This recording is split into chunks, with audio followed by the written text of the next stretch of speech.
आज हम रिवाइज करने वाले हैं कारों के सारे क्लोजेस के नंबर्स एंड नेम।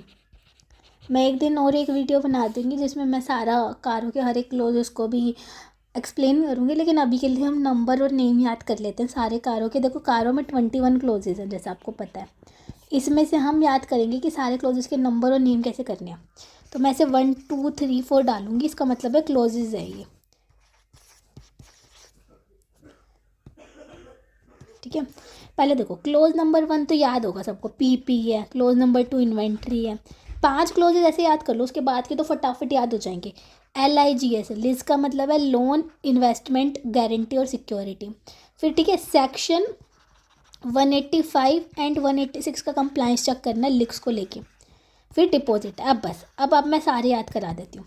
देखो, 6 का मतलब है छठी का दूध। छठी का दूध का क्या भाव है? भाव से मतलब याद आया कॉस्ट, तो 6 का मतलब है कॉस्ट रिकॉर्ड। 7 का मतलब है साथ साथ, क्या चीज़ है जो हमेशा ही साथ रहती है? Statutory dues.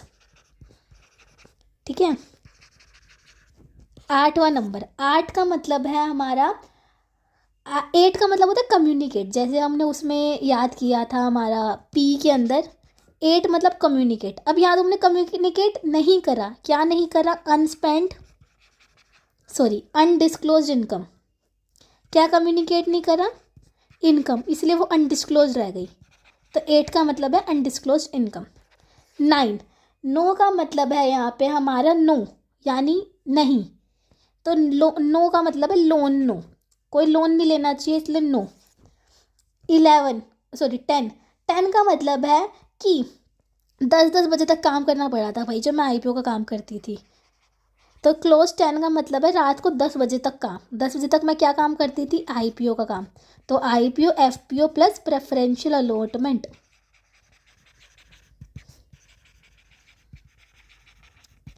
ठीक है, क्लोज नंबर 11। 11 का मतलब है एक और नुकसान या एक और गलत चीज़, तो वो होती है फ्रॉड।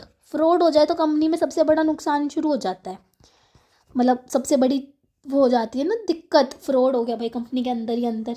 12, अब देखो भाई, अब यहाँ से ना एक कहानी चलेगी। फ्रॉड, अब फ्रॉड किसने करा? फ्रॉड करा निधि ने, तो निधि कंपनी। 13, अब निधि ने फ्रॉड करा, ये कैसे पता है? इस पे शक क्यों गया निधि पे? ये शक गया, फ्रॉड का शक गया निधि पे। शक क्यों गया? क्योंकि वो क्या थी? क्योंकि वो थी हमारी उसकी रिलेटेड पार्टी।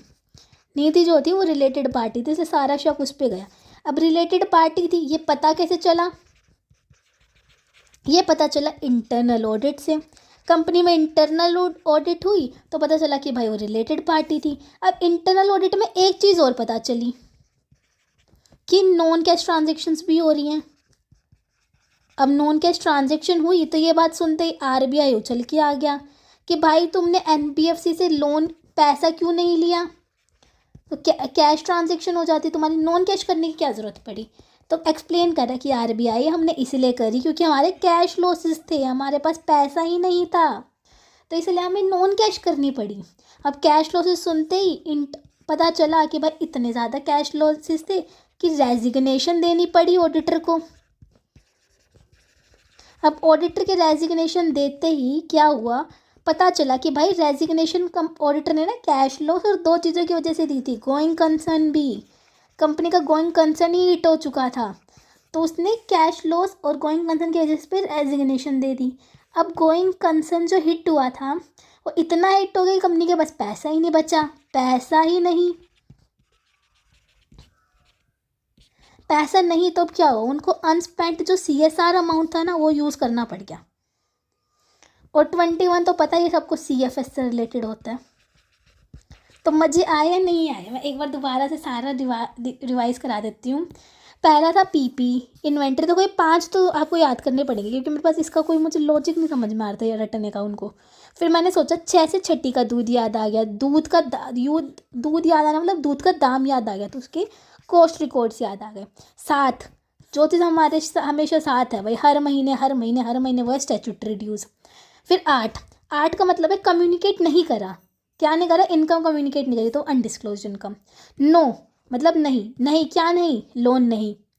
10, रात को 10 बजे तक काम किया IPO FPO का, तो क्लोज 11 11 मतलब कुछ बुरा, फ्रॉड हो गया भाई, फ्रॉड। अब फ्रॉड होते ही शक किस पे गया, वो गया निधि पे। निधि पे कैसे शक गया, क्योंकि वो रिलेटेड पार्टी थी। अब रिलेटेड पार्टी थी, पता कैसे चला, वो चला इंटरनल ऑडिट से। इंटरनल ऑडिट में एक चीज़ और पता चली कि वो रिलेटेड पार्टी तो है ही है, एक चीज़ और पता चली कि वो नॉन कैश ट्रांजेक्शन भी कर रही है। नॉन कैश सुनते ही आरबीआई फुदक के आ गया, भाई तुमने हमसे लोन क्यों नहीं लिया, तुम कैश ट्रांजेक्शन कर लेते। फिर पता चला आरबीआई को कि अच्छा इनके तो कैश लॉसेज हैं इसलिए नहीं लिया। अब कैश लॉसेज को देख के जो ऑडिटर है उसने रिज़ाइन कर दिया। अब सब सोचने लगे कि ऑडिटर ने कैश लॉस को देख के रिज़ाइन क्यों किया। तो उसका दूसरा रीज़न भी था, गोइंग कंसर्न हिट थी। गोइंग कंसर्न हिट थी तो कंपनी के पास पैसा ही नहीं था, पैसा नहीं था तो उन्होंने गलती से उनको पैसा के लिए जो इन्होंने अनस्पेंड का सीएसआर अमाउंट था इनका, वो भी यूज़ करना पड़ गया इन्हें। और लास्ट में सीएफएस।